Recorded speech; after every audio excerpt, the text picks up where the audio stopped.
Ladies and gentlemen, it is my privilege and my honor to welcome to Fort Worth, Texas, the 46th President of the United States, Joe Biden.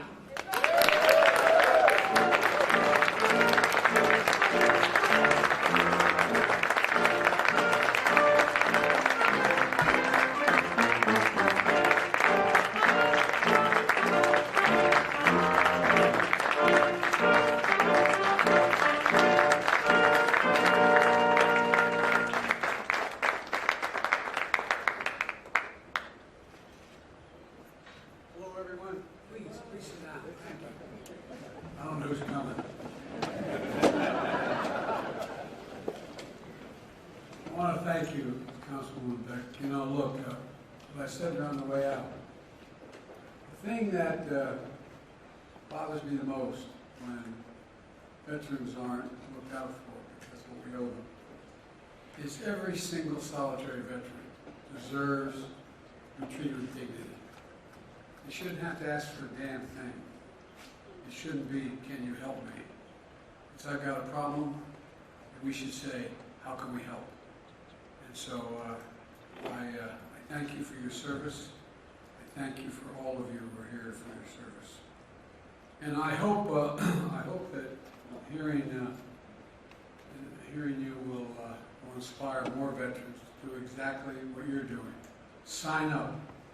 Sign up for the benefits and support you have earned. What I found with my son, what I found with my friends, I found with the generation of Vietnam, there's this notion that you shouldn't ask for anything.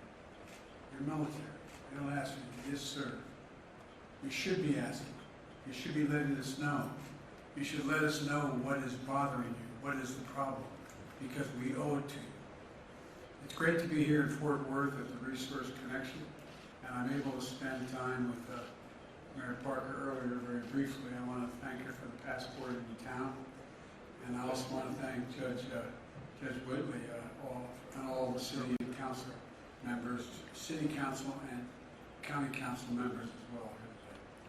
I want to thank you.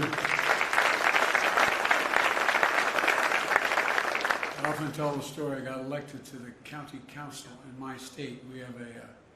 We're like a miniature Illinois. We have one state with 60% of the population. So a councilman has a district 7 times as big as a House member and 3 times as big as a state senator. And I did not want to run, but I ran just to show the flag, and unfortunately I won. And they reapportioned me. It was 1970. I got reapportioned from a 4-year term to a 2-year term because the opposition party saw more in me than I saw in me. And I was forced to know what we say in public life, up or out. And I ended up running for the Senate before I was old enough to be sworn in. Didn't expect to win that either. And here I am, you're stuck with me. But the reason I ran for the United States Senate was too hard being a county councilman. You'd knock on the door and say, my name's Joe Biden, Democratic candidate for the county council. And they look at you like, and you know what they're thinking. Well, you know part of what they were thinking. What's the county council do? Well, you affect people's lives as much as anybody else, and people go, county council. Anyway, but I just think that, Jake, you're a fighter pilot. You get this stuff. I mean, you know what I mean? You can smile, Jake. It's okay. It's okay. Jake's a Republican, but I like the hell out of him. He's got, no, I'm serious. This guy's the real deal.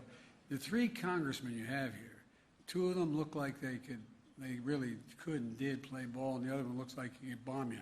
And it's a tough group, but a good group. Look, I want to thank you and your staffs for welcoming us to town.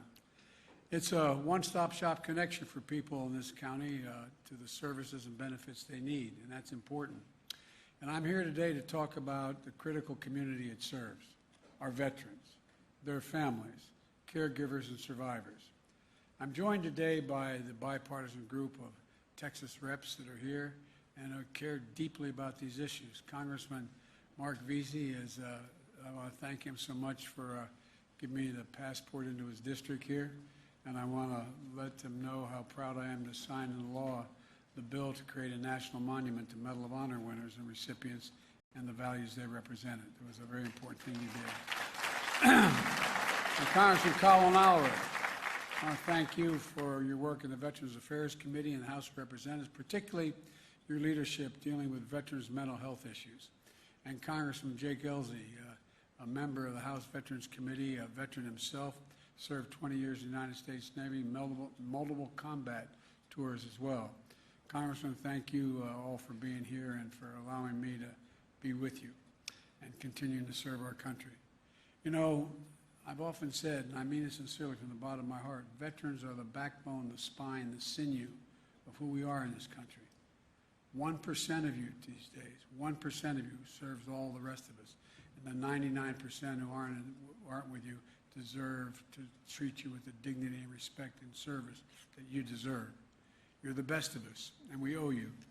And I've always believed that, and I've said this from the time I was a young senator, we have many obligations in the United States Senate, the United States Congress, President of the United States, to the American people, to the elderly, to the poor, to those in need.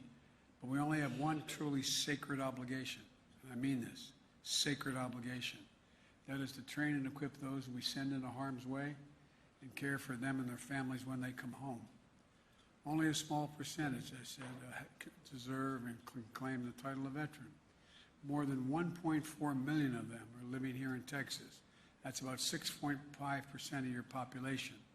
And to be a veteran is to have endured the survival and survived challenges most Americans will never know. And you have done it, and you've done it for all of us, all of us. A week ago, during my State of the Union message in Washington, I spoke about the bipartisan unity agenda. 4 big things I think all of us, Democrats, Republicans, Independents, can agree on and rally around. One is dealing with the opioid epidemic, which is stealing the lives of so many people. 2, mental health for our children that are in the wake of all that's happened because of COVID and all the consequences. There's over 1 million people out there who are no longer sitting at the kitchen table this morning because of COVID, and people worry about that, and the kids particularly. 3rd is ending cancer as we know it, which I'm confident we can do. And 4th is supporting our veterans, fully supporting them. These are the issues unite us because they impact America in every single solitary state. Issues that go beyond partisan politics because they're about people, our neighbors. Caring for our veterans has been a central focus of my administration since day one. And for the last year, the Department of Veterans Affairs, led by Secretary McDonough, has been the linchpin of our government-wide push to make life better for American veterans. Providing assistance through this pandemic like job training and housing. We're helping lower-income veterans access VA care debt-free. We're expanding access to health care services for women veterans and the LGBTQ community veterans. We're implementing a plan to bring down the rate of suicide among service members and veterans.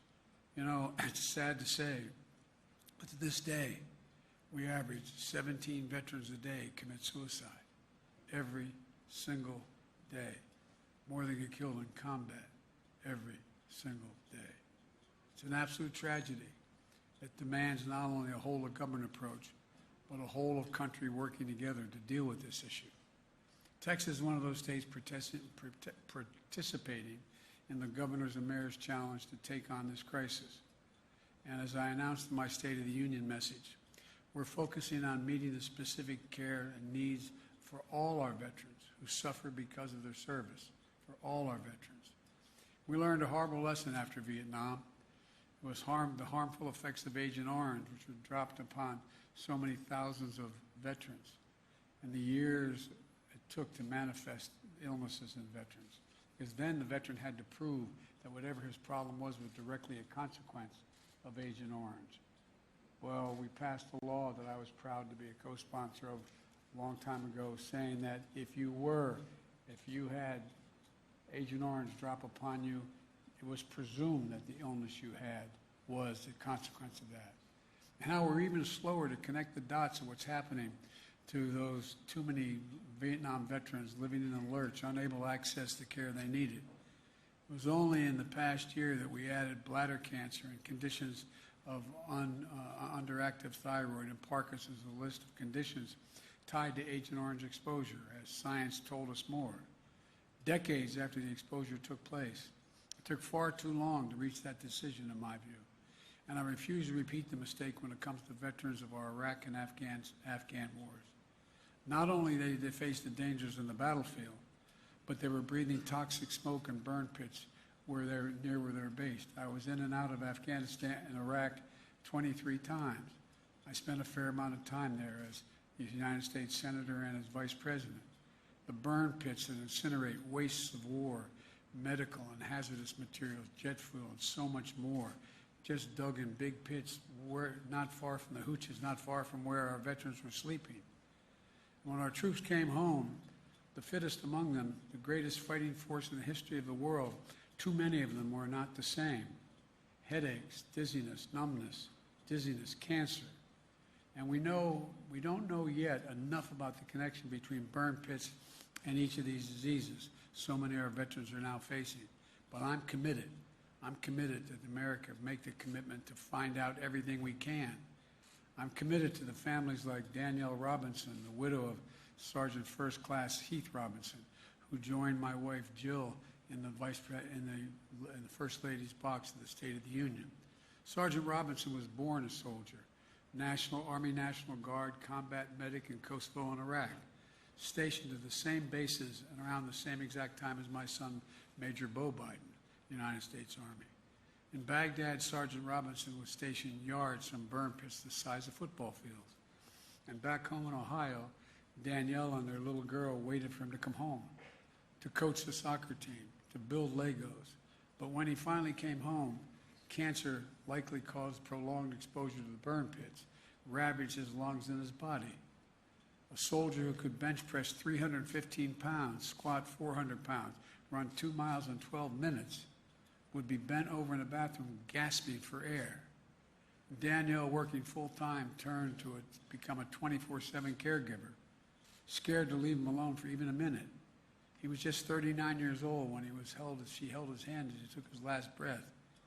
But Danielle said he never stopped fighting, and neither did she.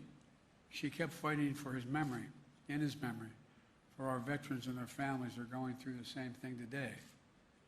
Families like hers, like so many of yours, you're the reason why we're doing everything we can.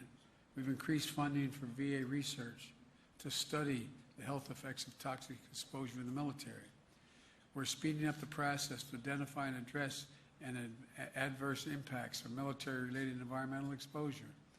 We're following the science in every case, but we're also not going to force veterans to suffer in limbo for decades if the science is even if it's evenly divided. When the evidence doesn't give a clear answer one way or another, the decision we should favor is caring for our veterans while we continue to learn more, not waiting. So I directed the VA to move quickly to review more of the cancers and provide determinations on whether or not they're presumed to be service-connected within 90 days. And by the way, you saw what happened when at 9/11 when the buildings went down in New York. You saw the thousands of firefighters who, in fact, were because of the toxic smoke they inhaled. Finally, because some of the people in the media and in entertainment insisted that they be compensated for. Well, when diseases are so rare that there isn't enough evidence, we'll examine other factors as well.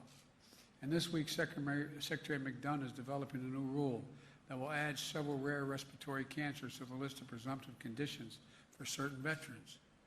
We also need to know more about which of our veterans may have been exposed to burn pits in the first place or other environmental toxins during their service.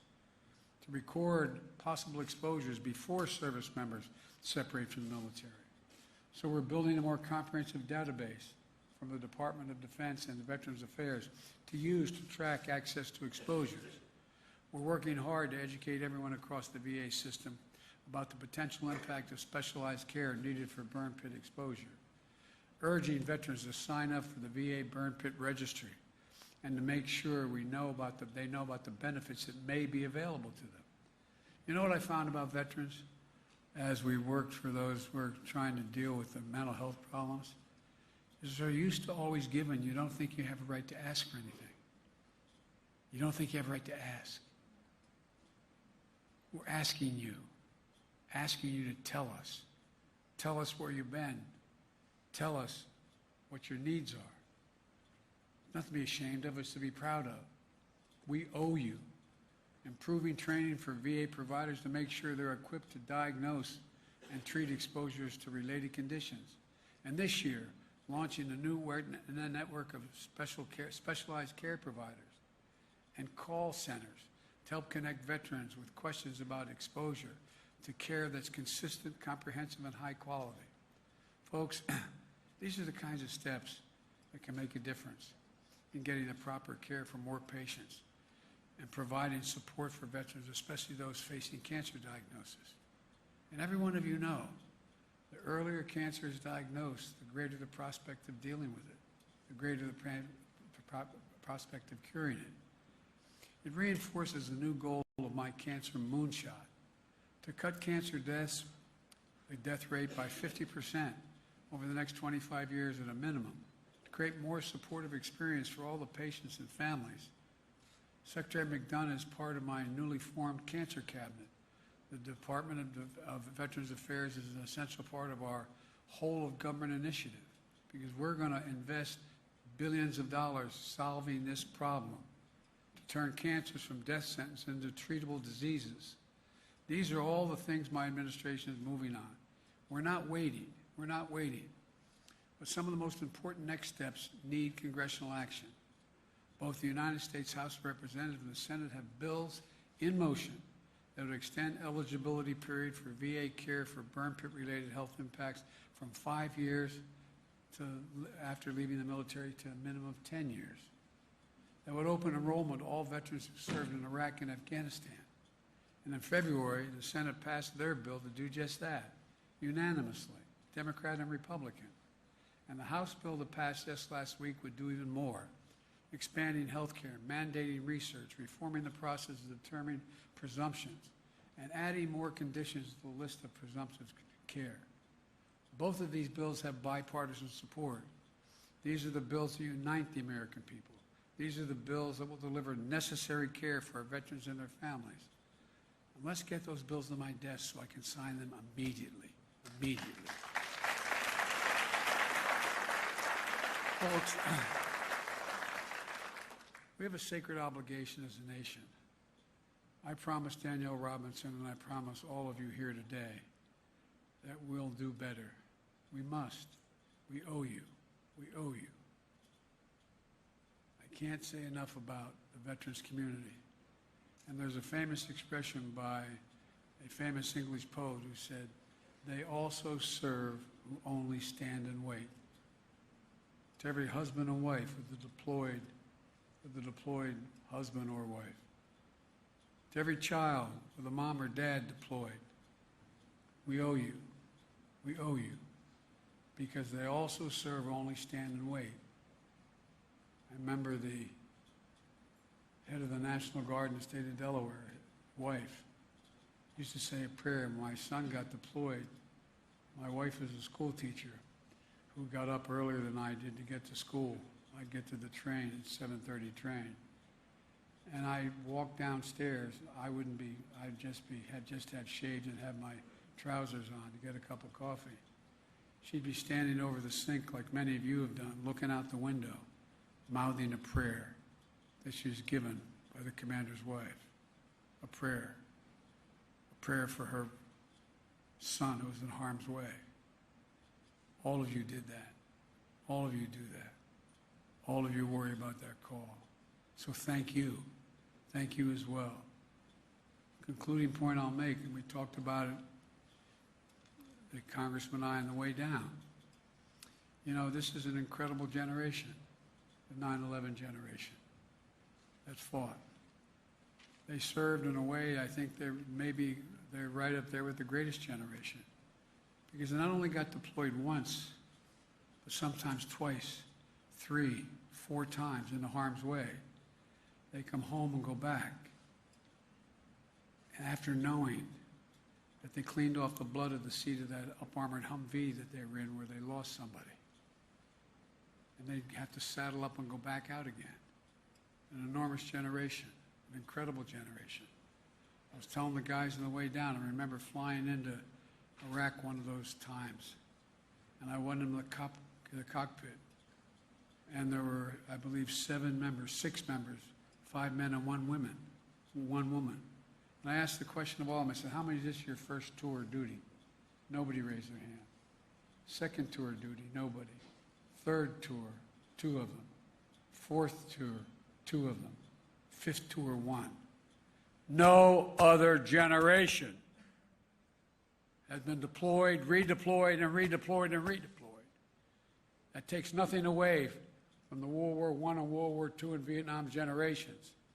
But it's one thing to serve and come home and then go back and go back and go back.